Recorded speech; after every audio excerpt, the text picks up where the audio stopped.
नमस्कार बंधुरा आमी पिनाकिर किचेने आपनादेर सबाइके स्वागत जानाई।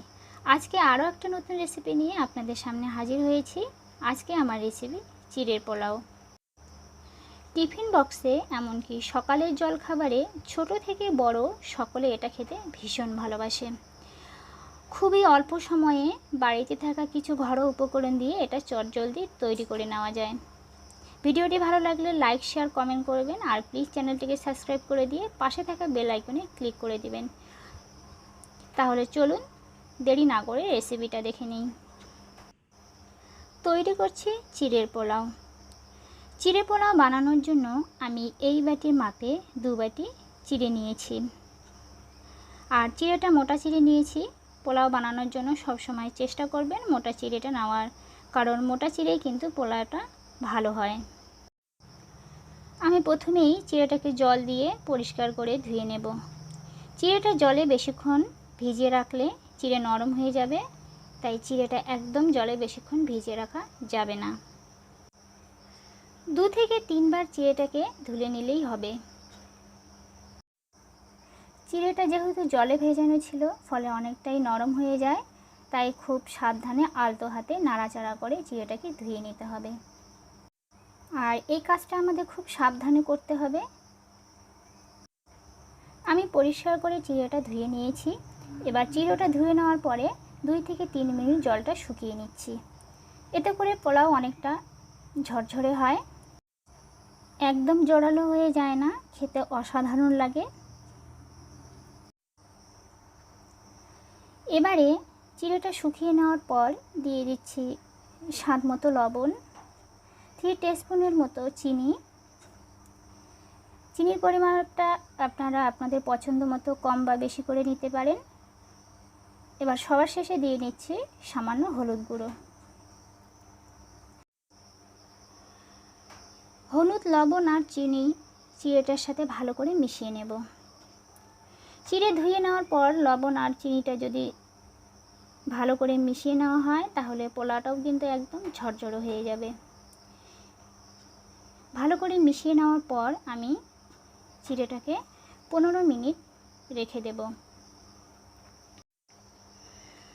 আর এই দিকে দেখুন চিড়ের পোলাও বানানোর জন্য আমি কিছু উপকরণ নিয়েছি।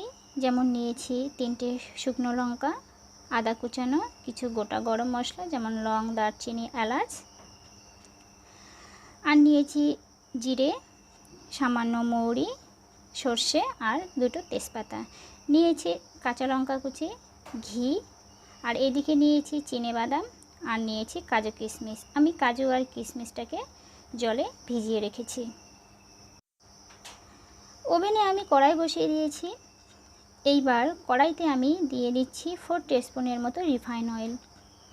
তেলটা গরম হয়ে এলে হাফ কাপের মতো চিনেবাদাম দিয়ে নিচ্ছি। চিনেবাদামটাকে আমি 1 মিনিট সময় নিয়ে খুব ভালো করে ভেজে নেব। আর এই সময় কিন্তু গ্যাসের আঁচটা লোতে রাখতে হবে।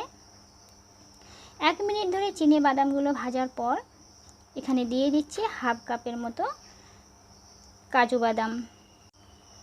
চিনেবাদামের সাথে কাজু বাদামটাকেও আমি আরও 1 মিনিট সময় নিয়ে ভেজে নেব।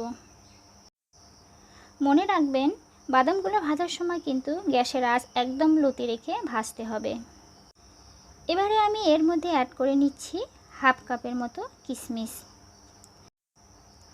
কাজু আর কিশমিশটাকে আমি আগেই জলে ভিজিয়ে রেখেছিলাম। আবারও 1 মিনিট সময় নিয়ে সব কিছুকে ভেজে নেব। মোটামুটি 3 মিনিট সময় নিয়ে আমি কাজু, কিশমিশ আর চিনেবাদামটাকে ভেজে নিলাম। এগুলো ভাজা হয়ে গেছে। এবারে একটা পাত্রে নামিয়ে নিচ্ছি। দেখুন কতটা সুন্দরভাবে আমি বাদামগুলো ভেজে নিয়েছি। একই তেলে আমি কারি পাতাগুলো ভেজে নেব। চিড়ে পোলাও বলুন যে কোনো পোলাও বানানোর সময় কিন্তু কারি পাতা অবশ্যই দেওয়ার চেষ্টা করবেন। এতে করে পোলাওয়ের একটা অন্যরকম স্বাদ এনে দেয় আর খেতে অসাধারণ হয়। 1-2 মিনিট সময় নিয়ে লো আঁচে আমি কারি পাতাগুলো ভেজে নিচ্ছি। দেখুন কারি পাতাগুলো আমার ভাজা হয়ে গেছে। এবার এগুলো নামিয়ে নিচ্ছি। এবার ওই একই তেলে আলুগুলো ভেজে নেব। আমি এখানে আলু দিয়ে পোলাওটা বানিয়ে দেখার চেষ্টা করব। এখানে একটা মাঝারি সাইজের আলু ছোট ছোট টুকরো করে কেটে নিয়েছি।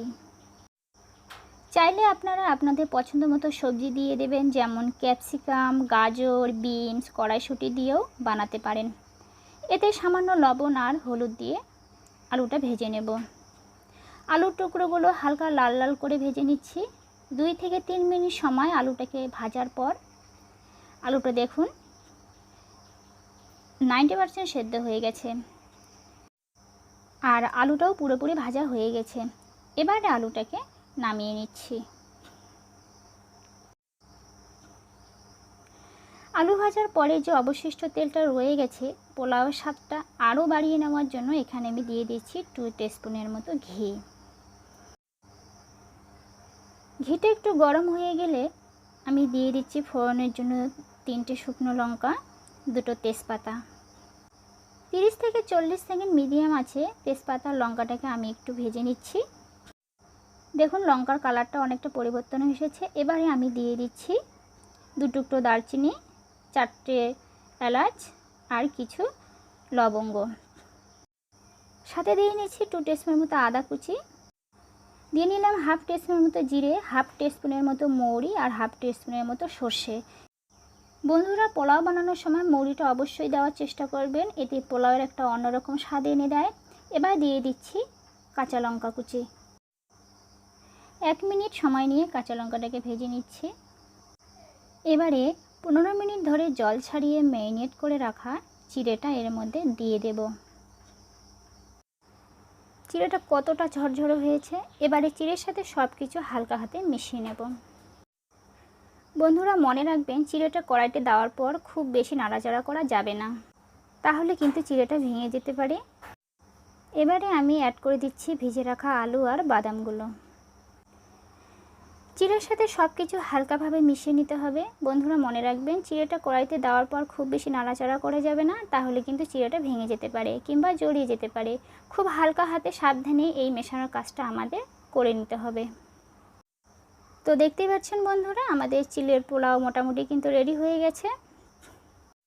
সব কিছু ভালোভাবে মেশানোর পর পোলাওয়ের স্বাদটাকে আরেকটু বাড়িয়ে নেওয়ার জন্য আমি দিয়ে দিচ্ছি 2 টিস্পুনের মতো ঘি আর ভেজে রাখা কারি পাতা।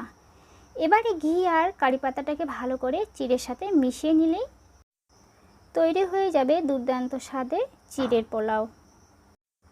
এইভাবে হালকা হাতে মেশানোর পর দেখুন পোলাওটা কতটা ঝরঝরে হয়ে গেছে আর সুন্দর একটা কালার চলে এসেছে আর দেখতে কতটা লোভনীয় হয়েছে। এবারে গ্যাস অফ করে দিয়ে 1 মিনিটের মতো ঢাকা চাপা দিয়ে রেস্টিংয়ে বসিয়ে রাখছি। রান্নাটা আমার কমপ্লিট হয়ে গেছে। ফিরে এলাম 1 মিনিট পর। দেখতেই পাচ্ছেন বন্ধুরা, পোলাওটা ফাইনালি রেডি হয়ে গেছে, কালারটাও পারফেক্টলি চলে এসেছে। দেখে বুঝতে পারছেন দেখতে কতটা লোভনীয় হয়েছে, খেতে কিন্তু অসাধারণ হয়। এবার পোলাওটাকে নামিয়ে নিয়ে গরম গরম পরিবেশন করে নিচ্ছি। এটা আপনারা চাইলে আলুর দম কিংবা কষা মাংস যে কোনো কিছুর সাথে পরিবেশন করে নিতে পারেন। আশা করছি আজকের রেসিপিটা আপনাদের নিশ্চয়ই খুব ভালো লেগেছে। ভালো লেগে থাকলে অবশ্যই একটা কমেন্ট করে জানাবেন, লাইক ও শেয়ার করে দেবেন। অনুরোধ করব প্লিজ আমার চ্যানেলটিকে সাবস্ক্রাইব করবেন। আবারও হাজির হচ্ছে নতুন কোনো রেসিপির সাথে। ভালো থাকবেন, সুস্থ থাকবেন।